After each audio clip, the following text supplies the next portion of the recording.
Israel और Hamas के बीच युद्ध विराम खत्म होने के बाद गाजा पट्टी पर भारी बमबारी हो रही। इजरायली सेना गाजा सिटी और उसके आसपास के इलाकों पर लगातार बम गिरा रही। गाजा सिटी के बाहरी इलाके जबालिया में हुई ताजा हवाई हमले में 1 दर्जन से ज्यादा लोगों की मौत की खबर सामने आ रही। ये हमला शरणार्थी शिविर पर हुआ, वहां बेघर फिलिस्तीनी रह रहे थे। इसके साथ ही इजरायली सेना हमास के आतंकियों को चुन चुन कर मारने के लिए ड्रोन का इस्तेमाल कर रही। आईडीएफ ने पिछले 24 घंटे के अंदर ड्रोन हमले में 5 खूंखार आतंकवादियों को मार गिराया।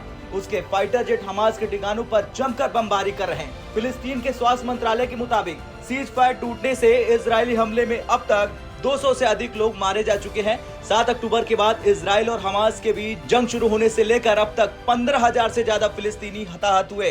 वहीं घायलों की तादाद 30,000 से ज्यादा पहुंच चुकी है। उधर इजराइल के प्रधानमंत्री बेंजामिन नेतन्याहू का साफ कहना है कि जब तक वो हमास का पूरी तरह से सफाया नहीं कर लेते तब तक गाजा में बमबारी जारी रहेगी। उन्होंने ये भी कह डाला, हम तब तक युद्ध जारी रखेंगे जब तक हम अपना लक्ष्य हासिल नहीं कर लेते। जमीनी कार्रवाई के बिना उन लक्ष्यों को हासिल करना असंभव है। इजरायली प्रधानमंत्री बेंजामिन नेतन्याहू ने कतर में स्थायी युद्ध विराम के लिए बातचीत कर रहे मोसाद के अधिकारियों को भी देश लौटने का आदेश दे दिया है। युद्ध शुरू होने के बाद से कतर हमास और इजराइल के बीच मध्यस्थता कर रहा है।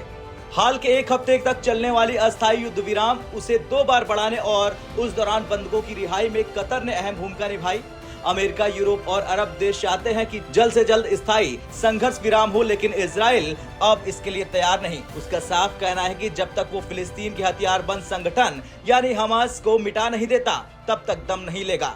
इजराइल ने गाजा में हमास के खिलाफ अमेरिकी बंकर बस्टर बम का भी इस्तेमाल शुरू कर दिया है। इस बम का वजन 907 किलो है। इन बमों का इस्तेमाल अमेरिका ने अफगानिस्तान, इराक और सीरिया में भी किया था। बंकर बस्टर बम बेहद ताकतवर होते हैं। ये जमीन के अंदर तेजी से जाते हैं। अंदर घुसने के बाद विस्फोट होता है। ये कंक्रीट से बनी नींव, बंकर या सुरंगों को उड़ाने की क्षमता रखता है। इस तरह के बमों का इस्तेमाल सैकड़ों सालों से होता आ रहा। सबसे ज्यादा इस्तेमाल वियतनाम युद्ध के समय हुआ था।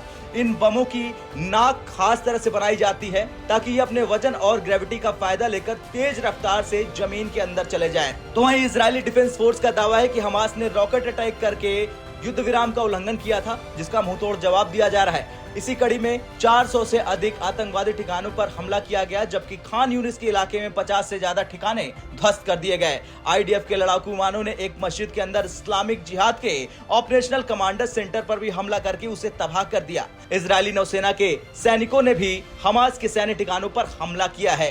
खैर, आपका क्या कुछ कहना है जिस तरह से इजराइल ने घुसकर 5 आतंकियों को मार गिराया, उसे लेकर कमेंट कर जरूर बताएं। ब्यूरो रिपोर्ट, भारत तक।